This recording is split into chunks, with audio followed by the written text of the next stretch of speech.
بسم اللہ الرحمن الرحیم۔ السلام علیکم ورحمۃ اللہ وبرکاتہ۔ ناظرین گرامی، میاں بیوی کے تعلقات سے کچھ ایسے مسائل ہیں جن کا جاننا انتہائی ضروری ہے، مگر ہماری اکثریت اس سے لا علم ہے کیونکہ دینی کتب ہم پڑھتے نہیں اور عالم دین سے پوچھنے میں شرم آتی ہے۔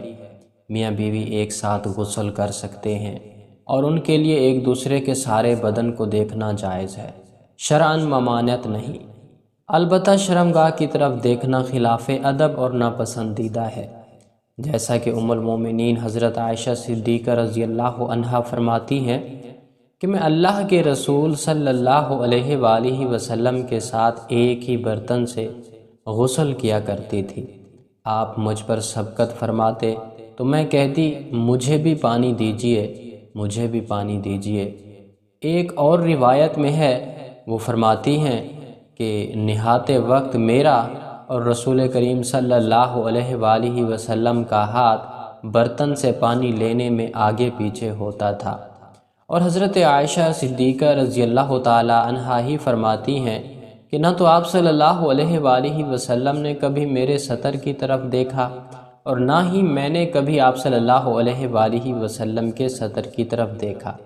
خاص جماع، ہم بستری مباشرت کے وقت بات کرنا مکروہ ہے، اس سے بچے کے توتلے ہونے کا خطرہ ہے۔ اسی طرح اس وقت عورت کی شرمگاہ کی طرف نظر کرنے سے بھی بچنا چاہیے کہ بچے کے اندھا ہونے کا امکان ہے۔ یوں ہی بالکل برہنہ ننگے بھی ہم بستری مباشرت صحبت نہ کریں، ورنہ بچے کے بے حیا ہونے کا اندیشہ ہے۔ ناظرین گرامی، حضرت امی عائشہ صدیقہ رضی اللہ تعالی عنہا نے عرض کیا کہ یا رسول اللہ صلی اللہ علیہ وآلہ وسلم، عورتوں کو تو بہت سا ثواب مل گیا، مردوں کے بارے میں بھی ارشاد فرمائیے۔ یہ سن کر حضور صلی اللہ علیہ وآلہ وسلم مسکرائے اور فرمایا، مرد اپنی عورت کا ہاتھ پکڑ کر مانوس کرتا ہے تو اس کے لیے ایک نیکی لکھی جاتی ہے۔ جو مرد پیار سے اپنی عورت کے گلے میں ہاتھ ڈالتا ہے اس کے حق میں 10 نیکیاں لکھی جاتی ہیں۔ جب وہ عورت سے مباشرت کرتا ہے تو دنیا و ما فیہا سے افضل ہوتا ہے۔ جب غسل کرتا ہے تو بدن کے جس بال پر سے پانی گزرتا ہے اس کے لیے ہر بال کے بدلے میں ایک نیکی لکھی جاتی ہے، اور ایک گناہ معاف ہو جاتا ہے اور ایک درجہ بلند کر دیا جاتا ہے۔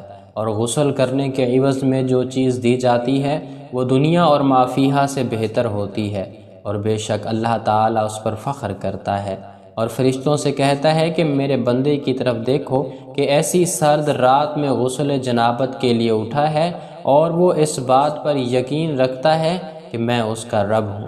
تم اس بات پر گواہ رہو کہ میں نے اس کو بخش دیا۔ ناظرین گرامی، بہترین بیوی وہ ہے جو سونے کے کمرے میں اپنے حسن و جمال اور بستر پر خاوند کے ساتھ خوبصورت طور اتوار سے اسے اپنے پیار کے جادو میں جکڑ لے۔ دوران صحبت اس کے مقصد پر نگاہ رکھ کے اور غور کرے کہ اس کا خاوند کیا چاہتا ہے، اور پھر اس کی پسند سے بھی بہتر انداز میں اپنے آپ کو اس کے سپرد کر دے۔ نرم گفتگو کرے، اس کی رغبتوں اور چاہتوں کو پورا کرتے ہوئے اسے سیر کر دے۔ کبھی بھی اس کے بستر پر جانے سے مت رکے۔ اگر وہ اس کے ساتھ مقاربت کا خواہش مند ہے تو قطعاً نافرمانی نہ کریں، کیونکہ اللہ رب العزت کے ہاں یہ بہت بڑا گناہ ہے۔ جب شوہر بیوی کو اپنا طبی تقاضا پورا کرنے کے لیے بلائے تو بیوی انکار نہ کرے۔ اس سلسلے میں حدیث مبارک میں واضح تعلیمات موجود ہیں۔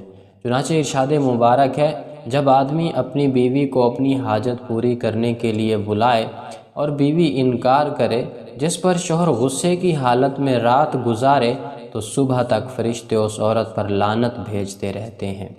دوسری روایت میں ہے، حضرت طلق بن علی فرماتے ہیں کہ رسول اکرم صلی اللہ علیہ وآلہ وسلم نے فرمایا، جب شوہر اپنی بیوی کو اپنی حاجت پوری کرنے کے لیے بلائے تو وہ اس کے پاس چلی جائے، اگرچہ روٹی پکانے کے لیے تنور پر کھڑی ہو۔ لہٰذا بغیر کسی عذر شرعی کے عورت کو شوہر کی طبی ضروریات پورا کرنے سے انکار کرنا درست نہیں ہے۔ حضرت سیدنا عبداللہ بن مسعود رضی اللہ تعالی عنہ سے ایک شخص نے عرض کیا، میرا جس لڑکی سے نکاح ہوا ہے، میرا گمان ہے کہ کہیں وہ مجھے ناپسند نہ کرے۔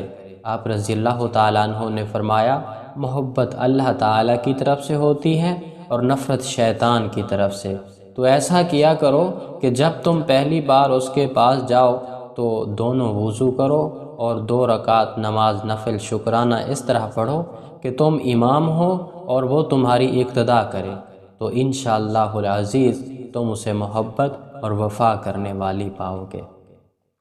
ناظرین گرامی، حضرت عمر رضی اللہ تعالیٰ عنہ کے پاس ایک شخص آیا، گرد و غبار سے اٹا ہوا، بال بکھرے ہوئے، اس کے ساتھ اس کی بیوی بھی تھی جو کہہ رہی تھی میں اس کے لیے نہیں، نہ ہی یہ میرے لیے ہے۔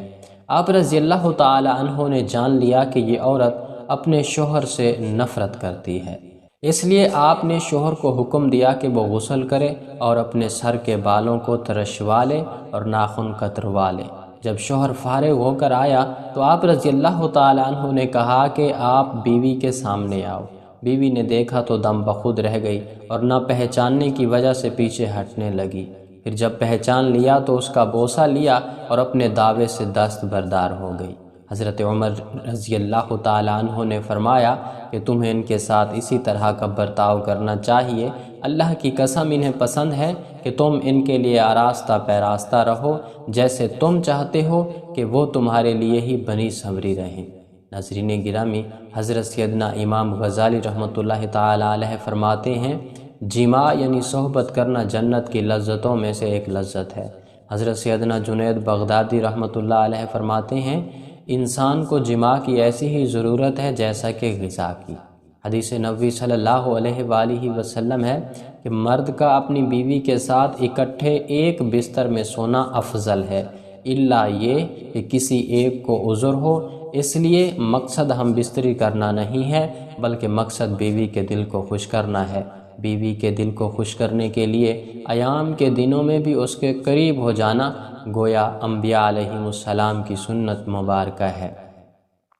مسند احمد میں سیدنا عبداللہ بن عباس رضی اللہ تعالیٰ عنہ سے روایت ہے کہ نبی کریم صلی اللہ علیہ وآلہ وسلم نے فرمایا جو آدمی اپنی بیوی کے پاس آنے سے پہلے یہ دعا پڑھتا ہے بسم اللہ اللہم جنبنی الشیطان وجنب الشیطان ما رزقنا، جس کا ترجمہ ہے اللہ پاک کے نام کے ساتھ شروع کرتا ہوں، اے اللہ ہم کو شیطان سے بچا اور آپ اس سے جو اولاد عطا فرمائیں اس کو بھی شیطان سے بچا۔ اگر میاں بیوی کے اس تعلق میں اولاد کا فیصلہ کر دیا گیا ہے تو ناظرین گرامی شیطان کبھی بھی اس کو نقصان نہیں پہنچا سکے گا۔ فقہائے کرام نے فرمایا ہے کہ شوہر اپنی بیوی کی مرضی کے بغیر زیادہ سے زیادہ 4 ماہ کی مدت تک اس سے دور رہ سکتا ہے۔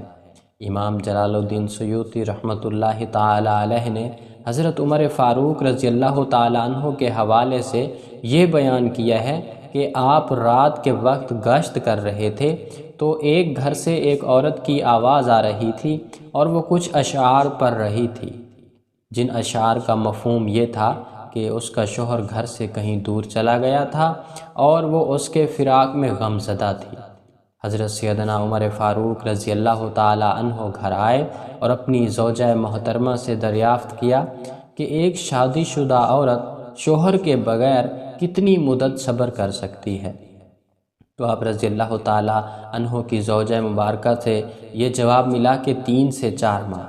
آپ نے حکم جاری کر دیا کہ ہر فوجی کو 4 ماہ بعد ضروری چھٹی دی جائے تاکہ اپنی بیوی کا حق ادا کر سکے۔